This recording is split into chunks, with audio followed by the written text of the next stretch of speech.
আল্লাহ রাব্বুল আলামিন বলেন যারা জিন্দা যারা মুর্দা তারা কোনোদিন এক হতে পারে না। ইন্নাল্লাহা ইউসমিউ মাইয়াশা, আল্লাহ যারা ইচ্ছা করে কবরে আযাব শোনার ক্ষমতা দেয়। এর মধ্যে একজন পয়গম্বর তিনি আমার নবী আপনার নবী রাহমাতুল লিল আলামিন বলেন আমি যখন গুরুস্থানে গেলাম দেখলাম কবরাইনে দুইটা কবরের মধ্যে ওয়াজিবানে আযাব হইতেছে। দুইটা কবরের মধ্যে আযাব হয়। নবীর জিগায় নবী গো নবী গো নবী গো কেন আযাব হয়?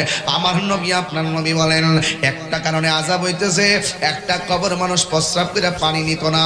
দুই নম্বর কবরে আযাব হইতেছে ওই মানুষটা চুগলখড়ি করত, মুনাফিকি করত, এই জন্য কবরে আযাব হইতেছে। আল্লাহর হাবিব খেজুরের ডাল আইনা কবরে লাগাইয়া দিয়া কয় কি কয় জানেননি? আল্লাহর হাবিব বলেন যতদিন পর্যন্ত খেজুরের ডালগুলো জেতা থাকবো ততদিন পর্যন্ত কবর আযাবকে হালকা করে দেওয়া হবে। বন্ধুরে এখানে নবীর খেলা কেমন জানেননি? আমার নবী কবরের উপরে নিচের কবর জানে, দেখে দেখে দেখে।